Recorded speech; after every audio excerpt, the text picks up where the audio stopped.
Hi, I'm Bob Moore, VP of Mobile Development for Alpha Software, and today I'm going to introduce you to Progressive Web Apps, or PWAs. We've recently added support for easily building PWAs within Alpha Anywhere, and they are another important technology for you to understand if you're targeting mobile and desktop browsers. In this presentation, I'll discuss what a PWA is and why it's important. I'll talk about what makes up a PWA, and then I'll show you how to build, test, and deploy a PWA using Alpha Anywhere. As a bonus, I'll be showing you the new Firebase integration that we're working on in my sample PWA app. There's a lot to cover, so let's get going. PWAs are built with the technologies that all web developers work with: HTML5, JavaScript, and CSS. For mobile apps, PWAs are installed by accessing a URL. There's no app store involved. All the PWA assets, and this includes the HTML, JavaScript, CSS, images, etc., are cached locally in a named cache that we can version through a JavaScript service worker. We'll discuss service workers in a bit. And all PWAs include an app icon, so the app can be installed on a mobile device's home screen or a desktop browser's desktop. The user clicks on the icon and the app launches very quickly. The idea of a PWA is to make it behave very much like a native app, so it can access quite a few device features. PWA apps can be used offline. Once they are installed, they don't need an internet connection, and PWAs built with Alpha Anywhere include online, offline data synchronization.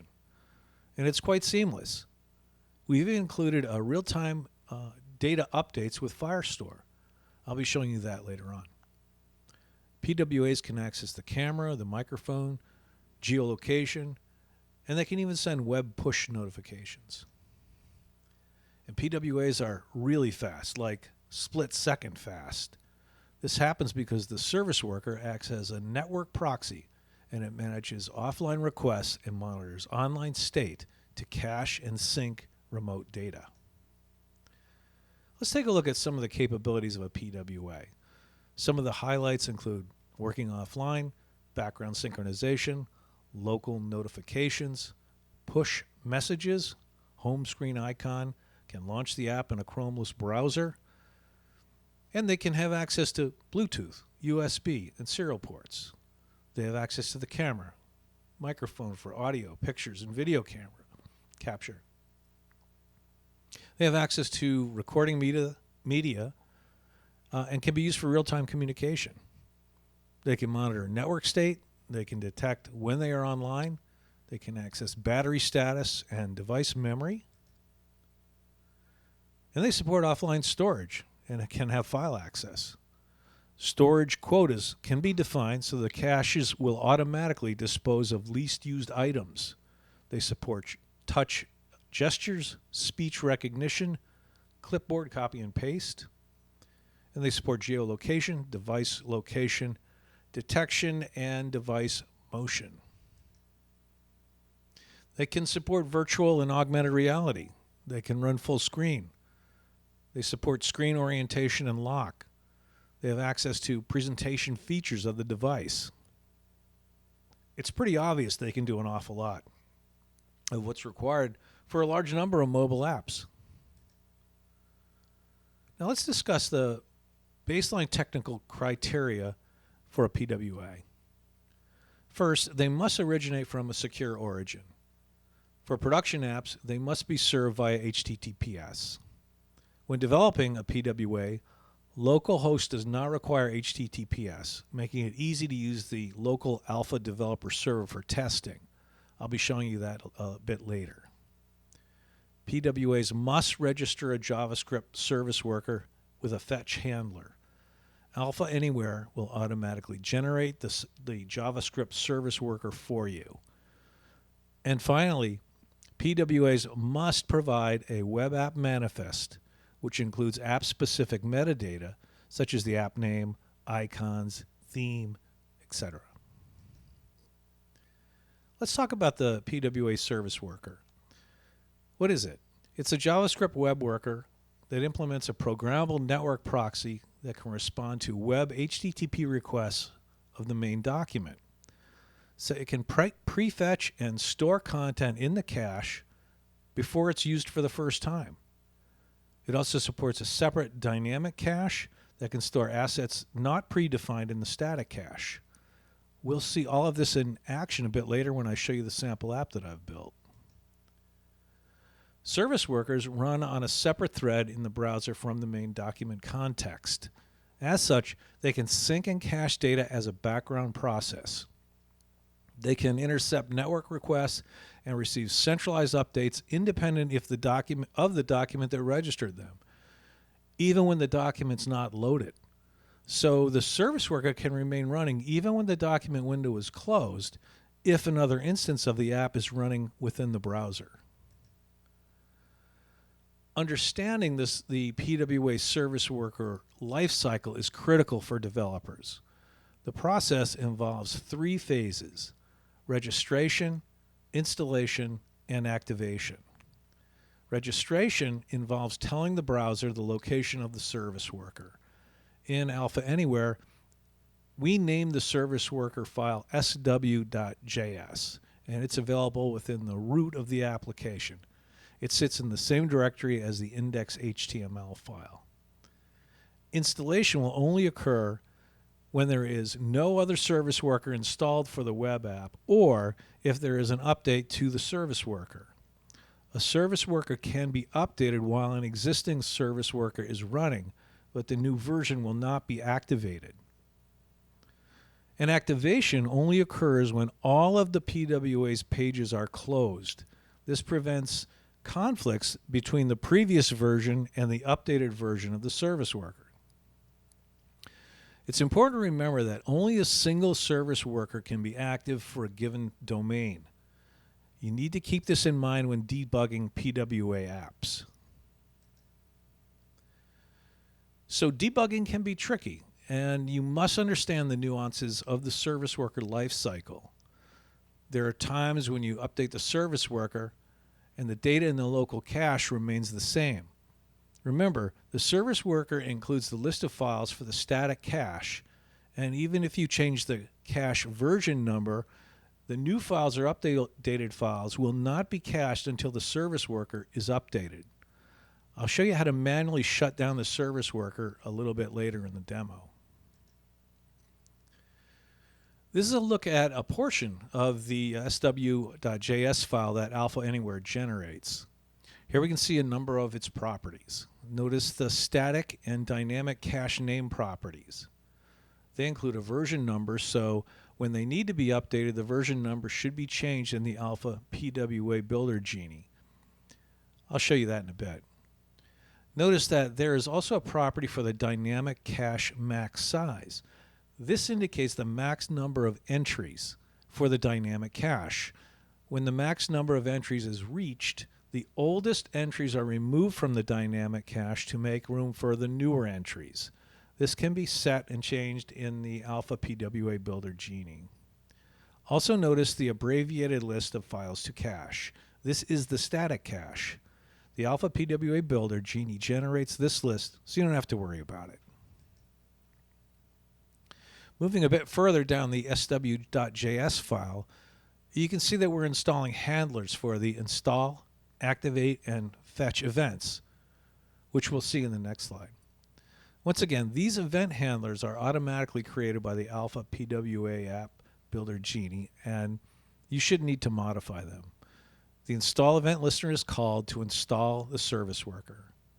The activate event listener is called when the service worker is activated. It's here that we delete any old cache versions, so when cache updates are made, the old static or dynamic cache is deleted. There's no reason to keep these outdated caches around. And this is where a lot of the magic happens, the fetch event handler. This defines the network proxy. And this event is called each time a resource is requested. This is how local cached files are served. It doesn't matter if the device is online or offline. If the requested file is in the static or dynamic cache, then it is used to fulfill the request event.